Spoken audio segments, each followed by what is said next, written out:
पहिलका विवाह फुलवारी में भई। हां राम पसंद कैले सीता के, सीता पसंद कैली राम के।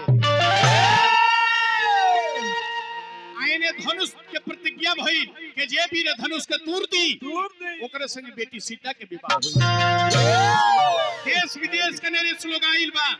सब लोग अपन अपन आसन ग्रहण कैले बा। विशाल मंच बजौन बा खाली बा। विश्वामित्र जी के बुला के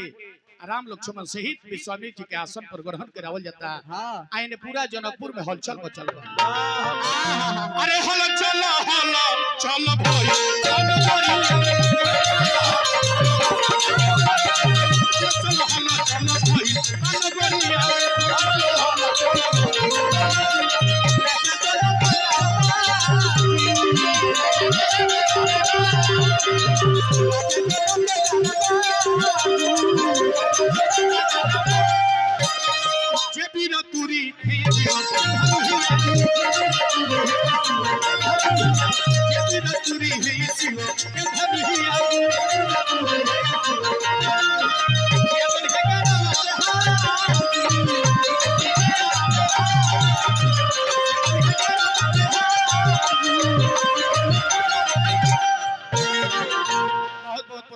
छोटे लाल भाई जी भगवान के कथा के तरफ पुरस्कार दिल बने सादर अभिनंदन स्वागत बा। आप एने राजा लोग राजा के बंदी के आदेश बोल के ये देश विदेश के नरेश तार लोग का खाली पूरी खाए खातिर नहीं खा बोलावल तार लोग का बोलावल बा कि जे भी धनुष के तूर दी ओकरे संगे बेटी सीता के विवाह हुई। अब राजा लोग ई बात सुनते सुनते बैठे के शुरू कर देला बा।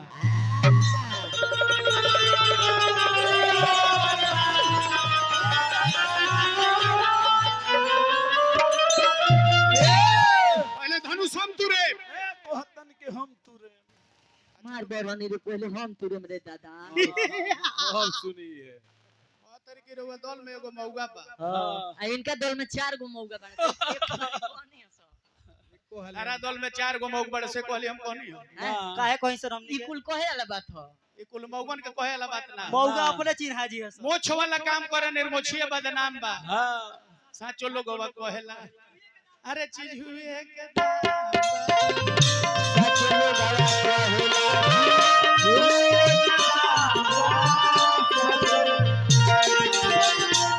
मोछ वाला ठीक बड़े निर्मोछिए बदनाम हो गेल। जन्म में से 2 नंबर ये मौग है। भिखारी ठाकुर लिखल है 22 प्रकार के मऊ। हां ऊंच बड़ेरी फोफड़ बास बस आ मौगा जन्म ले कुल के नाश आ मौगन से पोती रखी हरा। अच्छा निर्मला ये कर मतलब जे मौगा के विषय में तारा अनुभव बा कैसे जान तारू चिन्हा तारी इनकर बेटे मौग हो गइल बा का कहल एकर मतलब जे मौग के विषय में तारा अनुभव बा। एगो का रेट 200 बा होवे तो रउआ राजा है जी हम राजा ना राजाओं है सारा राजा का बाप सारा रोजा के धनुष दे गुरुदेव कहां के राजा है हम कहां के अरे नेपाल का जी हां तो खैनी खाई या जूता में थूकी जी जी काहे के भर दे छिलर होई है सो जी। रउआ राजा है अरे हमरा से पूछा तनी का ए बाबा तारा बाबूजी से पूछा तनी रउआ राजा है हां धनुष दे प्रयास करे कहां के राजा है हां कहां के अरे हम बड़ा दूर के राजा हई हो। कहां के हम कुशीनगर के राजा हई। ना रहा पहले पैसा बचा दो हमार चेलवा ही है कुली बुझाता पर अच्छा ये हमारा बहिना के तरफ से इनका पतो लोग के तरफ से बहुत बहुत पुरस्कार एक मुट्ठी पुरस्कार मिलल बा। हार्दिक स्वागत अभिनंदन बा। रउआ धनुष दे प्रयास करे आ धनुष ना टूटी तो ना टूटी तो अपना पूरा कुशीनगर के हिजड़न के बोला के लेके रउआ राजा है यो कहां के राजा है अच्छी मुझे चाओ चाओ चिन चाओ पचाई ना ये बाबा ई चाइना वाला हम सही है सरवा कोरोना छोड़ रहे धनुष दे चाओ चाओ आ धनुष ना टूटी तो जी जबल तब अरे ई सब खाली हमरा एकरा दुइयो गो राजा है बोलू हमरा एकर दुइयो को बात बुझाला। क्या क्या जब ई राजा हो हाँ गोपी गोपाल हाँ तकर बाबूजी राजा होए हाँ एकर माइयो रानी होए। हाँ बाबूजी के का नाम हो? अच्छी मची चाओ चाओ हां श्री जूता चप्पल माई के का नाम हो? अच्छी मची चाओ चिन चाओ हां श्री बसुमतिया देवी अब राजा लोग बैठता आ कहता कि धनुषा उठावे खाती अरे चलला दौड़ रे सहुरई अरे सहुरई कहां पे हुपुरा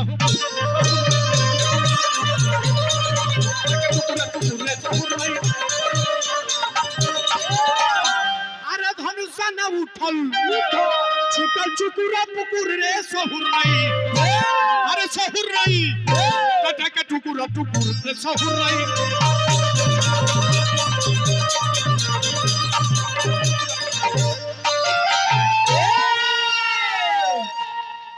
जुल्फी वाला ए लइका ए हेने रे हेने ना ना ई लइका रे हो रे टी-शर्ट वाला लइका देखा भागल जाता अरे भक भेल रा भने हेने अब हमरा लगे आवा ना चिहुटन है ना ए चाचा है ने आओ आओ हमरा लगे अच्छा बारो सारा ए भाई बोले थ्री में कोनो मरद लइका नहीं का ना भागे के फिर में लग कहता मार ले देखे तो छोटे लाल भाई कोनो लइका के देखे तो की त कोन लइका टाइट बा अब तो हमारे गांव का लड़का वो सब बुझाता है ना तो बेटा है ना ते यहाँ है ना अरे टिंटेल है ने आओ मरद ना हो का भूप सहस्त्रदशी कही बारा लगे उठावन टरई नटारा रावण बाण छुआ नहीं चापा हारे सकल भूप गरिदापा काता राजा लोग धनुष में हाथ लगावता लेकिन धनुष तिल बराबर नहीं उठल हाँ जब धनुष ना टूटल राजा जनक जी के मन थोर हो गए बैठ अब जन के हूँ मखी भटमानी वीर बहीन महिम में जानी तो जो आस निज निज गृह जाहू लिखा न पीठी पे दे राजा जनक जी झरझर रोत तनिया कहतन की बात हम जनती कैसन प्रतिज्ञा ना कोइल रहती कि जाहू हम जनती परन नाही ठनती कि भले बेटी रही कि कुंवार हो अरे जाहू हम जनती परन नाही ठनती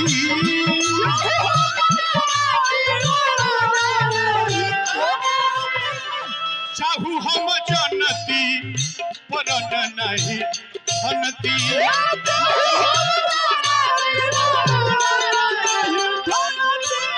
भले बेटी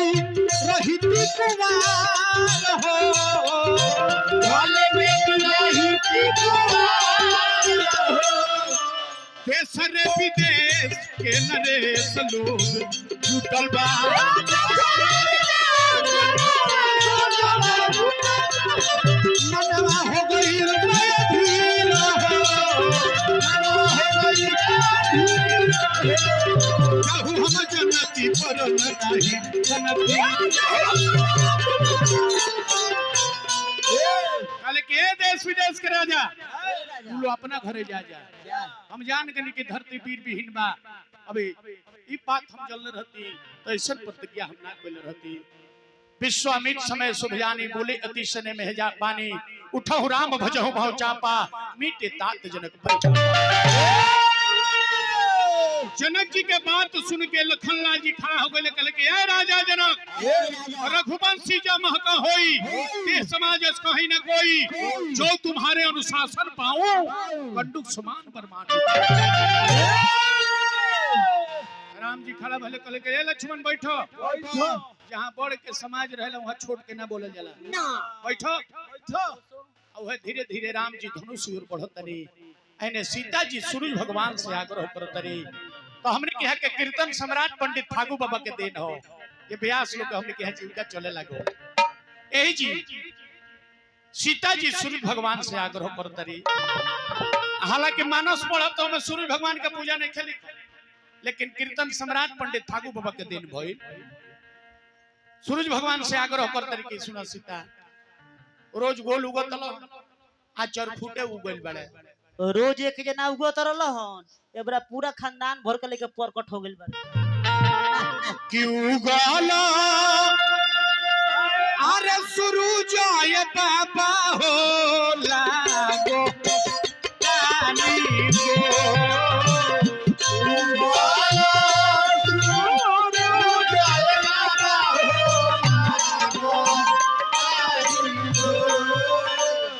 उगाला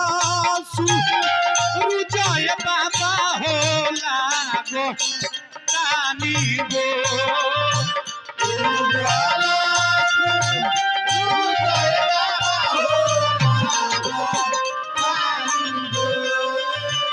तोहरे कल गए बाबा दुनिया हो लायो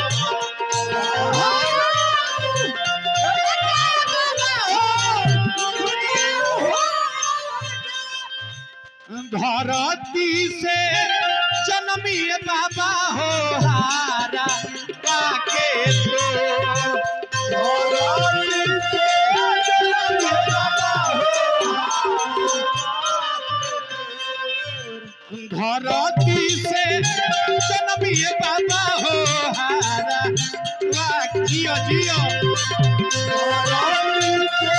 जन्मिए बाबा हो ऐसन बालावा तू कहे बाबा भैया दी ऐसन हुआर भाई हमरा के पुरस्कार दिल बने हार्दिक अभिनंदन बा स्वागत बा नारायण जी बना के रखे अब जाके राम जी धनुष के परिक्रमा कइनी प्रणाम कइनी आ धनुष उठावत समय में 4 गो बात विचार कइनी कौशिला कुमार जब हाथ में पिनाक लीन हो तोड़ने के वक्त सोचे किन बात चारी को धनुषा ना तोड़ू तो कुल में कलंक लागे तोड़ दू तो लोग कहे लोभ किन्हा नारी और तीसरे में राजा जनक के प्रतिज्ञा चौथे में रावण के वध यह 4 गो बात विचार को के मध्य भाग से धनुष के तुरनी ले तुछावत खैचत गाढ़े लखाना कोई रहा सब खाड़े जे जो हमें रहल भगवान कब उठौले बनी कब तुरले बनी केहू देखल ही नहीं ना अब तनी खड़ा हो जाए धनुष टूट गई दूसर का विवाह अब जयमाल हुई तीसर का विवाह तारे घरे टीवी ओ विवाह हां तारा घर में केगो टीवी उबी भइल बा टीवी दमा के कहत टीवी ओ विवाह ना तारा घर में केहू को टीवी नहीं खे बैठे बहिने माता बहन बैठल होगी एलईडी बैठल होए चाची भाई झांकी देख के जा लोगी बैठा सारे मौसी तार का नाम है लइका पवन कुमार तो टाइट बोलो बोले छरी घर हो तो काना बात के डर हो बाइक बा पवन कुमार बाबूजी के क्या नाम है दिनेश दिनेश सर दिनेश पवन कुमार अमाई के क्या नाम है मालती देवी अच्छा ते ही मलतिया का लइका होई बहुत है ये मलदिया का लड़का ही है ओकरे खाली आज से तहर नाम राम जी हो जाई तहर का नाम हो पवन कुमार है कह जी हमार नाम राम हो हमार नाम राम है। कहत रे हमार नाम लाम हो कह जी हमार नाम राम हो हमार नाम नाम हां कहत रे हमार नाम नाम हो हम राजा दशरथ जी के लड़का हैं हम दशरथ जी के लिए कहत रे हम दूसरा के लइका होई हम दिनेश शाह के लड़का ना हैं दिल्ली से के लिए ना होई कह जी हम दिनेश शाह के लड़का ना हैं दिल्ली से के लिए मैं कमाइए सुसुका है होई दिनेश तो उनका मौरत के कार मम्मी ये जाई बड़ी कहां बड़ी के ने अच्छा रहुए बनी हम कहते हैं जे मालती ये जाई बड़ी हां कोने मलतिया आइल भी है जा इनकर मुंह से बुझा बियाह करे के मन बा हां का खरा ना होला का बाबा आइल बा बियाह हो जाई तो कोनो बात ना रह जाई बाबा आइल बा तो बियाह करवा लो तोहरो आराम होई तारा माइयो के आराम हो गोर हाथ दबे में ठीके रही तारे बाबू के फ्रीए रही अब तार पापा कहां बड़े जनसंख्या बढ़ा होता रे बाहर बाहर कहां बा दिल्ली की बॉम्बे की विदेश कहता रे जे बाहल बाणे अहमदाबाद अहमदाबाद आम के सीजन बढ़ल हो बा तो माने बियाह हो जाई तो खोराकी चला लेबो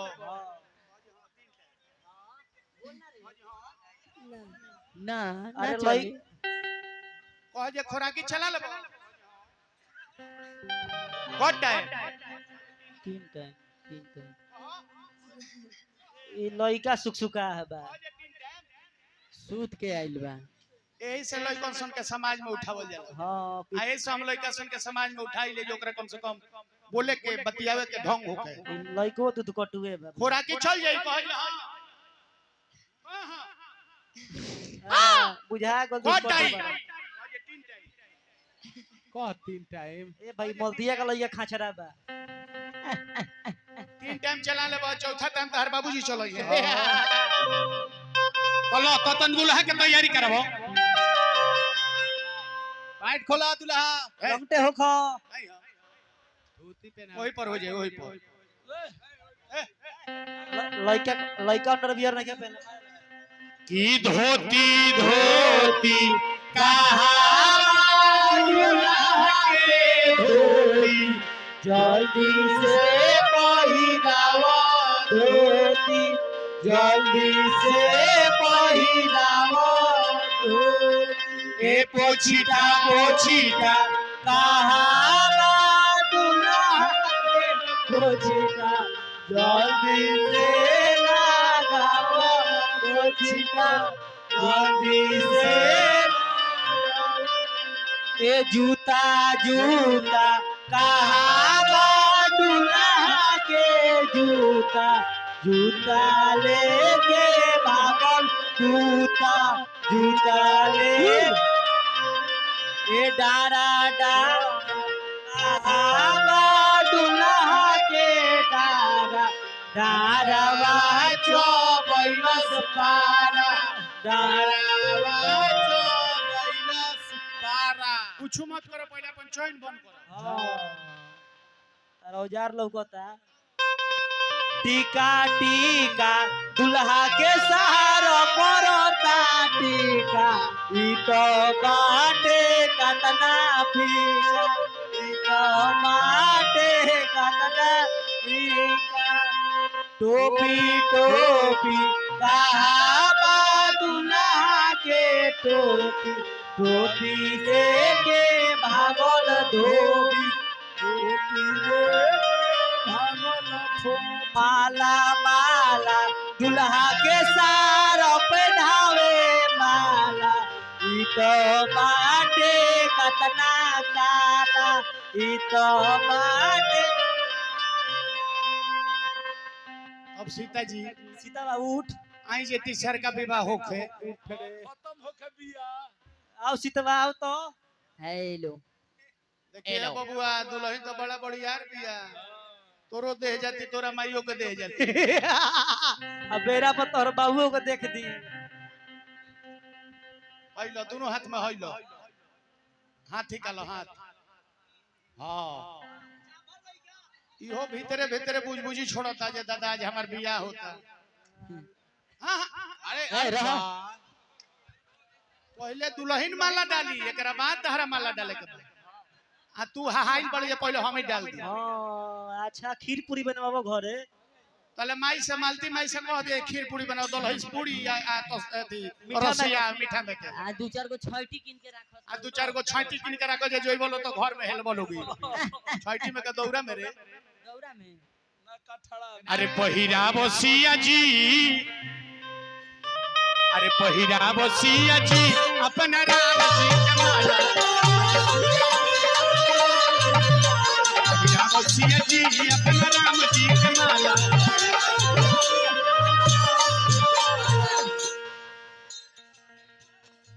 माला पहिराई के कर परनमा आशीर्वाद नहीं खा देवे के उठावे के बा उठावे के बा उठा काख में हाथ लगा आंख में हाथ लगाव कभी हम बुझाते जे मैदान करे एमे चलाक बा कि माला पहिराई के पर परनमा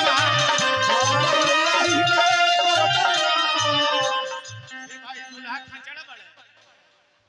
हाथ लगाओ के हे जाते लगाओ तारे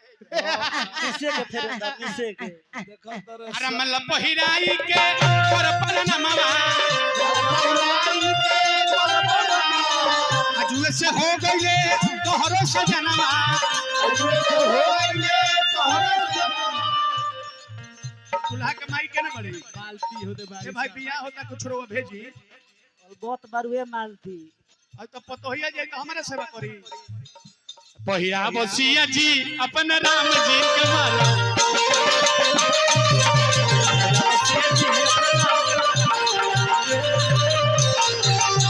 भाई छोटे लाल पुरस्कार भैया दिला जोरे मलती है पैसो नहीं खेल बबुआ के दुल्हा के मम्मी जी दुल्हा के मम्मी वहां के हुई ए मालती बहिना हमनियो के ये भगवान के विवाह में आज भगवान के पुरस्कार ये भगवान राम जी के नाम पर दुल्हा के मौसी बनी हाँ हाँ हाँ तो माई में मौसी में कोनो अंतर नहीं कोनो अंतर नहीं के दुल्हा बुझाता जे सोयरी में पड़ एकदम हमने के चुमाव में चढ़ हमरा सरफी भाई हमरा भौजाई के तरफ से पुरस्कार दुल्हा के देखिए हमरा बहन के तरफ से पुरस्कार ये हमार भौजी है आज दुल्हा के मौसी जी के तरफ से पुरस्कार हार्दिक अभिनंदन बा तब जब जयमाल होई शुक्ल भैया बैठी रवा कुछ दे दी है जयमाल हो रहल बा है तेरी बहन का गोड़ लगी हम है ने हाथ तोरी फूफा तो जब जयमाल होई तो थपड़ी बजा के हां स्वागत करे के बा हां सीता जी पहिराई पहनाव लो थपड़ी बाजे थपड़ी बोली श्याम रामचंद्र की बोली श्याम रामचंद्र की शुक्ला भैया हाय लेबोरेशन के होता नहीं है पाहुनो के होता नहीं देता नहीं हमें कुछ बढ़ा के देवे के पड़ी जाई भगवान रुआ के बना के राखोस आजीवन पद प्रतिष्ठा बना रहे जाई हमरा रामदेनी शाह जी के कृपा आशीर्वाद सबका पर बना रहे तो अब जयमाल भाई तीसर का विवाह अब तनी जाके रामदेनी बाबा के गोड़ लाके दोनों पे कतरो आई लोगी आई जी हवन कुंड बा गोड़ लाके तनी चले सब हवन कुंड पर कर्मा को के कूद जी हो और कुंड में तो पानी उझिल दिए हाय हाय हाय हाय हेने से तो हेने से हां राजा शुक्ला भैया यहाँ जमीन के नेक भेजवा दे है गेट जोड़ाई गेट जोड़ाता अब तनी जाके रामदेनी बाबा के हवन कुंड के गोड़ लगे आई लोग तन चल जाए दुल्हा सरकार तन झटकारे जाए धीरे धीरे धीरे धीरे पैसा कौड़ी अरे दुल्हे का चेहरा सुहाना लगता है दुल्हे का चेहरा सुहाना लगता है दुल्हन का तो दीवाना लगता है दुल्हे का चेहरा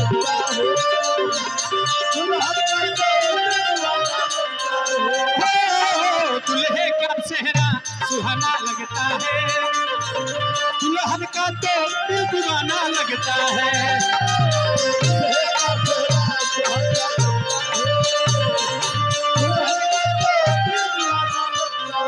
पल भर में कैसे बदलते हैं रिश्ते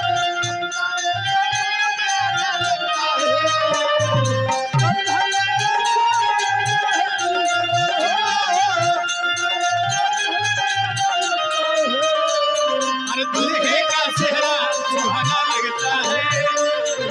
दुल्हन का तो दिल दीवाना लगता है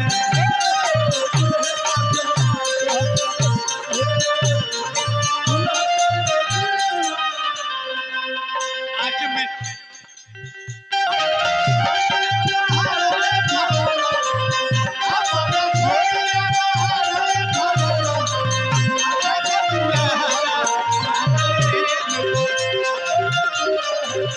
ले लो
मेरे बाप की शादी है, आज मेरी मम्मी की शादी है, आज मेरी माला मौसी की शादी है, आज मेरे पापा की शादी है।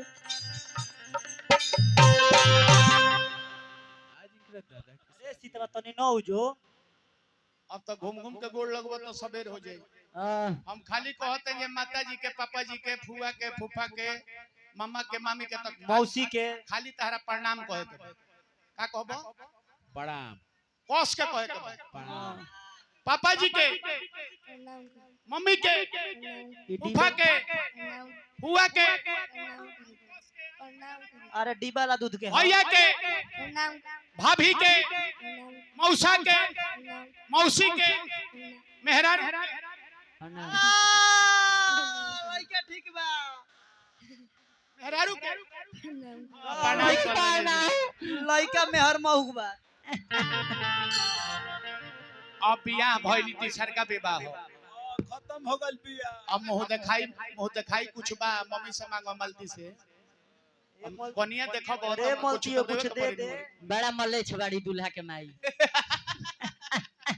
औरत समाज के तरफ से बहुत बहुत पुरस्कार मिलल है सबका के हम हार्दिक अभिनंदन करब। जोरे हमरा सरफी भाई को बहुत बहुत पुरस्कार, हमने के बहिना हमने के पहुना के तरफ से पुरस्कार। 10 रुपए में ना देखे के पड़ी और कुछ बढ़ा के धइलो हइलो। हमनियो के फूटल उटल कौड़ी ओड़ी होके त दे दी पैसा ला कौड़ी। देखो देखो तो दुल्हन के देखो। अब दिखाओ अब का चुनाइल बड़ी तू। अब का जोर पले मिली दुल्हन अरे का पसंद कहता रे का राजा दुल्हन पसंद भी है। ए का कहता रे जी कहत रे बात खाली बाबा रहो अलबत बानी हम बानी हती चुकी आ दुल्हन हमार भैंस खोज देले बानी। भैंस दूध पीहा भैंस के। अरे दुलावा बड़ा मोग बहु का कहता जी कहता कि बाबा तनी एगो चुमा दिवाई ना। सब दियावल जैसो। दे दो सब व्यवस्था दे दो। अभी लागले चुमा के फेर में आय हाय हाय तो मर्दे में रहू अपने में प्यार करत तरह से नभी है तनी के ना सहेला त हमरा के दे दलो बे। हां आओ अब दुल्हा अब तीसर का विवाह भइल तन देखिर वो सब के मनोरंजन खातिर हम लेके चलते रहे। पाती लिखावल गइल, हरदी लगावल गई आ दूत द्वारा अयोध्या में बैठावल गई कि काहे कि विधिवत विवाह शादी होखे, बारात आवे, तिलक आवे, बारात जाओ और राम सीता के विधिवत विवाह होखे। पाती लिखावल गइल, हरदी लगावल गई तो शुक्ला शाह जी हां दूध के खर्चा लगे ले जाए। आहा अरे लिखी पतिया राजा जनक बिठवनी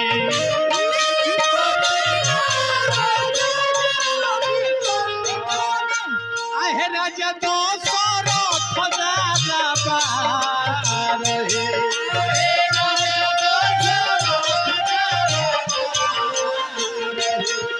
आहे जाहू जाहू हजामा अयोध्या नगरिया।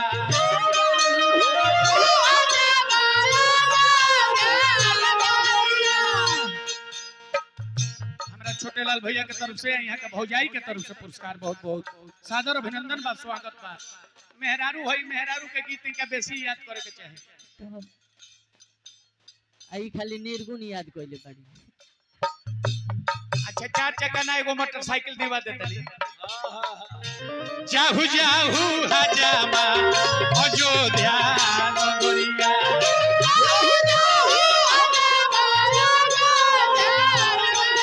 आहे कही हो तू सब समाचार हे कही हो तू सब समाचार हे कही हो तू सब समाचार हे कही हो तू पहुंचे दूत अवधपुर पावन। पवित्र भूमि में दूतवा पहुंचल बा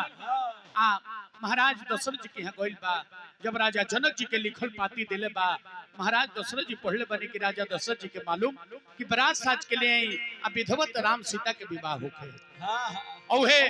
दूत के अंधन सोना दे के विदाई के लिए बने गुरुजी के लगे गइल बने, जाके पतरा देखौले बने, पतरा देखले बने गुरुजी तो बतौले बने कि 27 दिन पहले बरात निकल जाए के चाहे। और वह गुरुजी के बतौला के अनुसार अपार कोठा घोड़ा हाथी तीनों रानी भरत शत्रुघ्न जी सुमंत जी वामदेव जी वशिष्ठ जी ये बारात जाते कहाँ बबुआ कमला नदी पार करके एगो नया अयोध्या के निर्माण कर गई जौन के नाम पड़ल विमला शहर जहाँ 14 गो भवन बनल उन्हें से राजा जनक जी आवतनी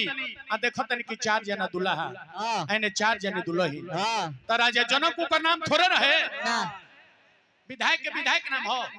जिला परिषद जी के जिला परिषद नाम हो बनरमुहा के बनरमुहा ये एगो पद हो राजा जनक जी 2 भाई रहनी हां सिर ध्वज और कुश ध्वज हां सिर ध्वज की 2 गो बेटी सीता और उर्मिला हां कुश ध्वज की 2 गो बेटी मंडी और श्रुति कृति बरात के ओजा गणना मन्ना बैठल एकरा बाद राजा जनक जी तिलक लेके आवतनी तब हमने के यहाँ तिलकोहरू लोग आवेला तो नाश्ता करे लगेला हां हां नाश्ता कर लगा है सुनी ना है सुनी शुक्ला भैया है ना ताकि अभी बाकी ये बाबा जी के बियाह है कि तनी पढ़ लो अरे हमारा नाश्ता के पैकेट पर काली खोलबा तनी ताली कोलबा की सोमाली कोलबा तारा महिला के 5 गो ताली कोलबा तनी कोलबा हमारा नाश्ता के पैकेट पर ताली कोलबा तनी कोलबा और सब लोग कहला कि नाश्ता कम करो करो नाश्ता कम करो तिलकोहरू महंगैया आइल पान तारा बिटिया के बातार हरू आइया आइल पान करो और तो बुढ़िया सखी लोग का गावेला ये रे सुकुमारी खाली है कोई पूछो उ लोग का गावेला कि कय मन दिल चाउ कय मन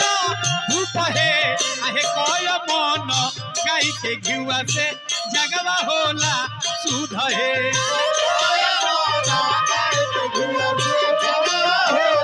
आहे कय मन गाय के घिउआ से जगवा होला सुध है